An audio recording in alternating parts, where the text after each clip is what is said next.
Banking সেক্টরে যে নৈরাজ্য এখনই শুরু করেছে, অনেকগুলো ব্যাংক 5টা ব্যাংককে মার্জ করে দিয়েছে, ব্যাংক রেগুলেশন আইন করে লুটপাট করে কালো টাকা বিদেশে অর্থ পাচার করা, জনগণের টাকা লুটপাট করে নেওয়া, জোর করে সরকারের গোয়েন্দা সংস্থাকে কাজে লাগিয়ে কিছু লোকের হাতে হাজার হাজার কোটি টাকা, লক্ষ কোটি টাকা তারা দিয়ে আওয়ামী লীগ যে ফ্যাসিবাদী রাস্তা দেখিয়ে গিয়েছিল, এখন বিএনপি সরকার সেই রাস্তায় হাঁটছে। তো ঠিক আছে, এস আলম সাহেব লুটপাট করে খেয়েছে, তো আমরাও এখন এস আলমের ঘাড়ে ভর করে তার এই ইসলামিক ব্যাংকটা প্রায় 80% শেয়ার বোধহয় সে জোরদাবন্দি করে তার দখলে রাখছে। এটাকে আমাদের আমির জামাত পার্লামেন্টে বক্তব্যে দাবি করেছেন, যার শেয়ার জোর করে অন্যায়ভাবে নেওয়া হয়েছে যে মূল্যে, সেই মূল্যেই সেই শেয়ারগুলো তাদের কাছে ফেরত দেওয়া হোক।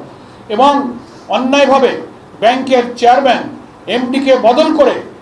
এস আলমের পছন্দ মতো চেয়ারম্যান এমডি নিয়োগের যে পায়তারা করছে বাংলাদেশ ব্যাংকের গভর্নর, এটার আমরা তীব্র নিন্দা জানাই। এবং এই ব্যাংক কাঠামো, এই নৈরাজ্যপূর্ণ অবস্থায় যদি এই বাজেট পাস হয়, তাহলে বাংলাদেশের শুধু ব্যাংক নয়, গোটা অর্থনীতি, আমাদের আমির জামাতের ভাষায় বলবো, পার্লামেন্টে বলেছেন যে মাটির সাথে এদেশের অর্থনীতি মিশে যাবে, বেকারত্ব দূর হবে না, কর্মসংস্থান হবে না, আমরা একটা কঠিন সংকটে পড়বো। সেজন্য সাংবাদিক বন্ধুবান দেশবাসীর কাছে বলবো, আসুন এই লুটপাটের বাজেট,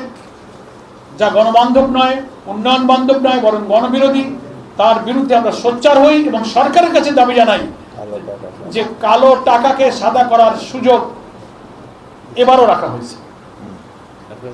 এগুলো থেকে মুক্ত করে একটা জনমুখী জনবান্ধব বাজেট প্রস্তাবনা চূড়ান্ত করে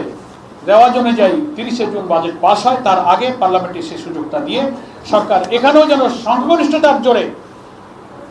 গণভোটের রায় না মেনে যেমন জনগণের বিরুদ্ধে গিয়েছেন, এই গণবিরোধী বাজেট জোর করে চাপিয়ে দিয়ে আপনারা আর জনগণের বিরুদ্ধে যাবেন না। তাহলে রাজনীতির বিতর্কের জায়গা পার্লামেন্ট আছে এখনো, এটাকে আপনারা রাজপথে নিয়ে যাবেন না।